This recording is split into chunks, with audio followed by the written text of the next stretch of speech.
नमस्कार। हिंदी माध्यम की कक्षा 10वीं के लिए एनसीईआरटी द्वारा प्रकाशित प्रथम भाषा की हिंदी पाठ्यपुस्तक क्षितिज भाग 2 का दूसरा अध्याय राम लक्ष्मण परशुराम संवाद के द्वितीय भाग के साथ पुनः अपने बच्चों के लिए उपस्थित हूँ। प्रसंग है सीता स्वयंवर का।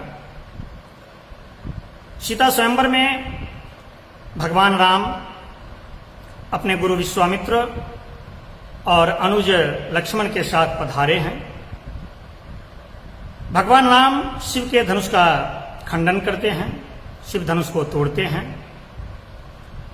और जब यह प्रसंग दूर महेंद्रगिरी पर्वत पर बैठे परशुराम जी को ज्ञात होता है तो वह जनकपुर आते हैं, राज दरबार आते हैं, सीता स्वयंवर आते हैं। चूंकि परशुराम जी को मन की गति से कहीं भी गमन करने की शक्ति प्राप्त थी, इसलिए वह वायु वेग से स्वयंवर में आते हैं और भरी सभा को भला बुरा कहते हैं कि किसकी हिम्मत हुई शिव धनुष को तोड़ने की, किसने यह काम किया है। अब यहां मुख्य प्रसंग को थोड़ा विराम देकर एक अन्य प्रसंग की ओर मैं जाता हूं, वो है परशुराम जी का प्रसंग। क्योंकि इस पाठ में परशुराम जी को बताए बिना शायद यह पाठ पूर्ण नहीं हो। रामायण कालीन त्रेता युग के परशुराम जी भगवान विष्णु के छठे अवतार माने जाते हैं। ये भगवान विष्णु के आवेशावतार माने जाते हैं। ब्रह्मा जी के 7 मानस पुत्रों में से एक भृगु के कुल में उत्पन्न महर्षि जमदग्नि और उनकी पत्नी रेणुका, इनकी 5वीं संतान के रूप में परशुराम जी का जन्म हुआ। मान्यता है कि महर्षि जमदग्नि ने पुत्रेष्ठी यज्ञ किया और इंद्र के वरदान स्वरूप माता रेणुका ने अपने गर्भ से अपनी 5वीं संतान परशुराम जी को जन्म दिया। पितामह भृगु ने इनका नाम राम रखा। अब चूंकि ये जमदग्नि के संतान थे, इसीलिए इन्हें जामदग्नि भी कहा जाता है। और भगवान शंकर ने इन्हें परशु प्रदान किया था, जिसे वे हमेशा धारण करते थे, इसीलिए ये परशुराम उपाक्ष से भी जाने गए। विद्वानों का मत है कि परशुराम जी का जन्म आज के मध्य प्रदेश में इंदौर जिले के मानपुर गांव के जानापाव पर्वत पर वैशाख मास के शुक्ल पक्ष की तृतीया तिथि, जिसे हम अक्षय तृतीया कहते हैं, उस दिन हुआ था। परशुराम जी ने अपने गुरु ऋचिक और महर्षि कश्यप से शिक्षा दीक्षा प्राप्त की। चक्र तीर्थ में इनकी तपस्या से प्रसन्न होकर भगवान विष्णु ने इन्हें चिरंजीव होने का वरदान दिया था और इन्हें कहा था कि आप रामावतार के पश्चात राम द्वारा शक्ति हरण के बाद भी कल्पांत तक तपस्या करते हुए अपना जीवन बिताएंगे। आप देखें तो परशुराम जी का उल्लेख द्वापर युग में भी होता है। द्वापर युग में ये भीष्म पितामह, द्रोणाचार्य और दानवीर कर्ण के गुरु थे। परशुराम जी ने इन तीनों को शस्त्र विद्या सिखाई थी, शस्त्र विद्या की शिक्षा दी थी। परशुराम जी को मात्रहंता भी कहा जाता है। मात्रहंता अर्थात जिन्होंने अपनी माता का वध किया हो। इसके पीछे एक कहानी यह है कि एक बार जब इनके पिता महर्षि जमदग्नि हवन करने पर बैठे और उन्होंने अपनी पत्नी रेणुका जी को कहा कि आप गंगा तट पर जाकर गंगा जी से जल ले आओ, गंगा जल ले आओ। रेणुका जी वहां पर गई जल लेने के लिए।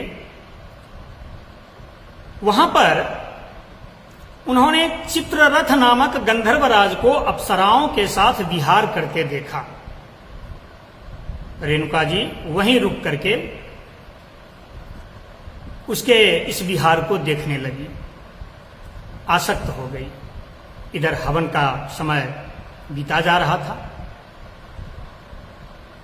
समय बीत जाने के पश्चात जब माता रेणुका आई अपने पति के पास, जब दग्नि ऋषि के पास, तो ऋषि ने मर्यादा के प्रतिकूल उनके आचरण के फलस्वरूप उन्हें दंड देने के लिए अपने 5 पुत्रों को अपनी माता का वध करने की आज्ञा दी। अन्य 4 पुत्रों को साहस न हुआ, किंतु पितृ की आज्ञा का पालन करते हुए परशुराम ने अपनी माता का शिरोच्छेद कर दिया, अपनी माता का वध कर दिया और अपनी मां को बचाने आए अपने भाइयों का भी वध कर दिया। पितराज्ञा का पालन करते देख महर्षि जमदग्नि ने प्रसन्न होकर परशुराम से वर मांगने को कहा। तो उन्होंने वर मांगा कि आप मेरी माता और मेरे सभी भाइयों को पुनर्जीवित करने का वरदान दें, और दूसरा कि इस घटना को भूल जाने की, इस घटना की स्मृति हमारे मन में नहीं रहे, किसी के मन में नहीं रहे, यह भी वरदान दें। पिता ने प्रसन्न होकर उन्हें वरदान दिया। उनकी माता पुनः जीवित हो उठी, उनके 4 भाई भी पुनः जीवित हो उठे। ऐसे थे परशुराम जी। एक अन्य कथा भी परशुराम जी से जुड़ी है। हो सकता है कि आज का यह 10 मिनट का जो क्लास है वह परशुराम प्रसंग में ही व्यतीत हो जाए, फिर हम अगले कड़ी में इस पाठ को बढ़ाएंगे। परशुराम जी के बारे में एक अन्य कथा है कि उन्होंने 21 बार इस पृथ्वी को क्षत्रिय विहीन कर सप्तद्वीप समेत संपूर्ण पृथ्वी को अपने गुरु कश्यप को दान में दे दिया था। कहा जाता है कि सहस्त्रार्जुन नामक एक राजा आखेट करने के क्रम में इनके पिता जमदग्नि ऋषि के आश्रम में जा पहुंचे। उस समय परशुराम जी अपने पिता के आश्रम में नहीं थे। महर्षि जमदग्नि अपनी पत्नी माता रेणुका के साथ राजा सहस्त्रबाहु और उनकी सेना का यथा योग्य स्वागत किया, आतिथ्य किया। महर्षि जमदग्नि के पास कामधेनु गाय थी। उसी कामधेनु गाय के प्रभाव से ऋषि ने अपने अतिथियों का यथा योग्य स्वागत सत्कार किया। सहस्त्रबाहु कामधेनु गाय को देखकर लोभ में आ गया और वह उसे बलपूर्वक ऋषि से छीनकर ले गया। जब परशुराम जी आए और उन्हें ज्ञात हुआ तो उन्होंने सहस्त्रार्जुन से युद्ध किया, उसकी सभी भुजाओं को काटकर उसका वध किया और कामधेनु गाय वापस लेकर आ गए। अपने पिता की मृत्यु का प्रतिशोध लेने के लिए सहस्त्रबाहु के पुत्र पौत्रादि ने तपस्यारत ध्यानस्थ महर्षि जमदग्नि का वध कर दिया। माता रेणुका भी अपने पति के साथ ही चिता में भस्म हो गई। इस घटना के समय भी परशुराम जी अपने माता पिता के पास नहीं थे।